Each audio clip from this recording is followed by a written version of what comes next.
Well, Jared kind of soloing it this morning on Health Monday. Good morning to you, sir. Good morning. Good to have you with us. Where's your partner at? He's off at a conference. He's supposed to be learning something, but he's probably goofing off.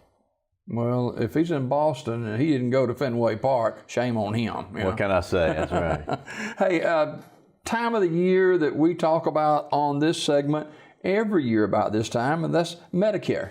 Yeah, it's time for Medicare open enrollment beginning October 15th to December the 7th. Medicare Part D open enrollment, excuse me. So a major time of year for everybody 65 and older and those younger than 65 who are on Medicare. What is Medicare Part D? Medicare Part D are Medicare drug plans. In our county, there are 20-something different options of Medicare drug plans. And so that gets extremely confusing. And because the plans change the way that they work every single year, it becomes even more confusing. Mm-hmm. And so we want to try to flesh that out today and try to be helpful for everybody. Now, there's different parts to this. There's Part D, there's Part A, there's Part Z. What's the difference in A and D? It's kind of confusing, right? So you have your traditional red, white, and blue card. By the way, they've sent out new cards in the past month or two to people in Alabama with different Medicare numbers. They used to have your Social Security number on there, which of course was a problem, so they fixed that. But Medicare Part A is your hospital insurance. You don't pay anything for that if you've paid Medicare taxes in your working lifetime. Medicare Part B is your doctor insurance. It pays for your lab tests. It pays for your supplies, for example, if you're diabetic. That costs you about $134 or so per month. And then Medicare Part D is separate from that, of course, which is drugs. Okay. Part D, how much does this cost? Yeah, the Part D plans differ in cost. Like I said, there are 20-something different plans. I think the least expensive one, at least this past year in 2018, was somewhere around $20 to $25. And the most expensive one was well over $100. And 2019, in just a few days, beginning October 15th, all that information is going to be available. But I expect the range of plan prices to be about the same. Okay. There is a coverage gap. What's this and what does it mean to us? The coverage gap is the most confusing thing about Medicare drug plans. It is also talk about anything but confusion this morning. Yeah, no kidding, no kidding.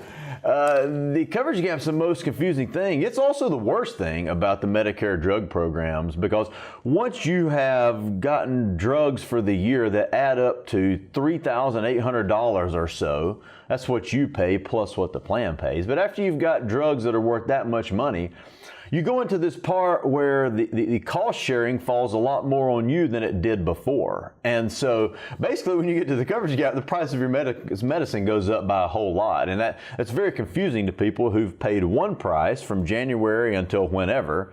And then all of a sudden they come in and their medication is a different price. So it takes a lot of explanation for us to deal with that. So how do we escape this? You can't escape it. Oh. That's a fantastic question that I get almost every day. How do I sign up for a plan that doesn't have the coverage gap? Unfortunately, the answer is there's not one. But in 2019, and this is somewhat good news. In 2019, the price of what you'll pay for your drugs will go down in the coverage gap. It was a 35% co-insurance or co-payment this year. In 2019, it's going to be 25%. So for good old boy math, if your prescription is a total of $100, 2018, you'd pay $35 for it. 2019, $25 for it. And then your generic drugs are going to go down to 37%. I think I got that right. Yeah, 37% in 2019. So if you get a $100 generic drug, it'll be $37. So that's confusing, but at least the price is coming down from years past. The difference between generic and the brand name. Yeah, brand name. Yeah. Yeah. That's a great question. Generic drugs by now are used so commonly that most people don't think about them anymore. When medications first come to market, they're made by only one manufacturer, right? That's the brand name drug company. That's the company that has spent all the money on research and development. That's the company that has brought the drug to market. And they have a patent for which only they can make the medication for a certain amount of time before anybody else can make it. When that patent is up, then anybody can make the medication after a certain period of time. And so after a while, you have competition. The price of the medication goes down and it's made by multiple manufacturers. Those generic drugs are required by the FDA to have the exact same,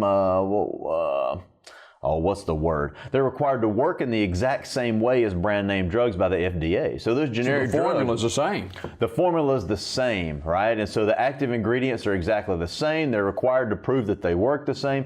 Those drugs can be trusted, and they're so much cheaper that it doesn't make any sense to use the brand name. You know, you think about the brand name against generic, and you said it. There's a marked difference in cost. There's a marked difference in cost, and so you know.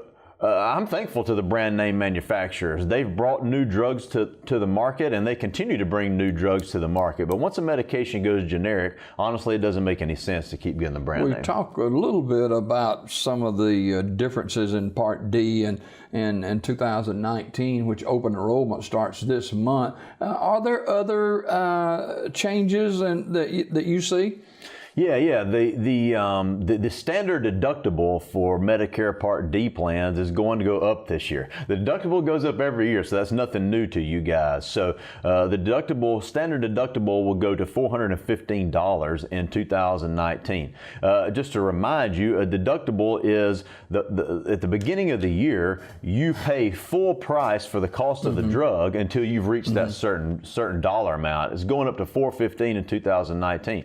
I will remind you of this, that not every plan, though, has a deductible. Sometimes more expensive plans don't have one. Sometimes even the cheaper plans do not have a deductible. So there are certain ways that you can avoid that. The other major difference we've already talked about, which is the lower cost during the coverage gap. When can we change the Part D plan? And after we set the Part D plan for 2019, can we change it during the year? Yeah, good question. The open enrollment is October the 15th to December the 7th. And when you change your plan during those dates, it will go into effect on January the 1st.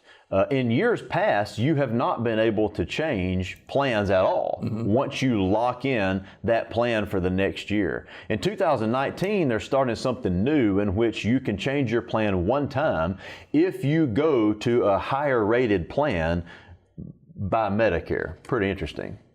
A lot of us with, automobile insurance, for instance, or homeowners insurance, from year to year, oftentimes we don't even research it and see if there's any difference. We just go with the same plan we've had for years and years and years. What about the Medicare plan? How do we need to look at that every year? You need to look at the Medicare plan every single year. And here's why.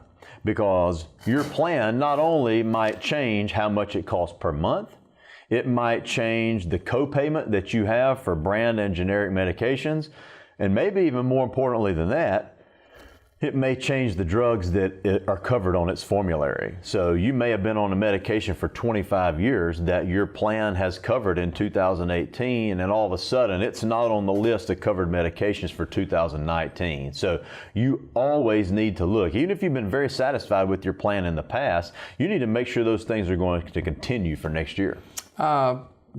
You mentioned the word confusion several times in this topic of conversation, and as we get older, sometimes it's a little slower for us to pick things up. Where can we get help on this?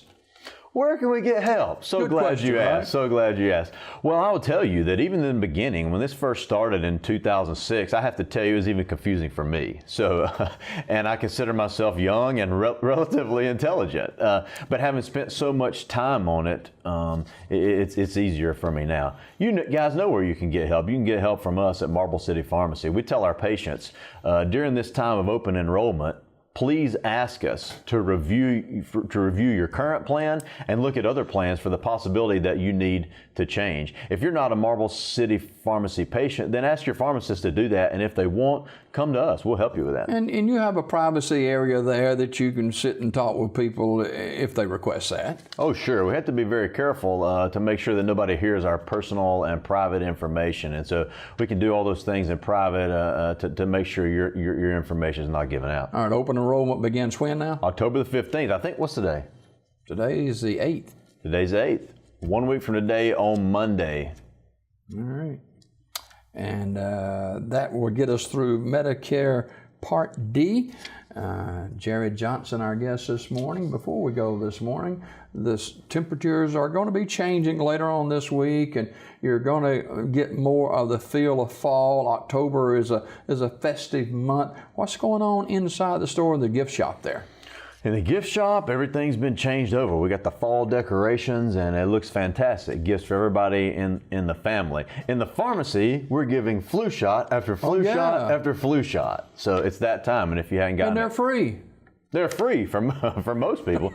Most people's insurance cover it with no copay. So please come in. Let us work that out for you. All right. Thanks for being here this morning. Absolutely. More Daybreak right after this.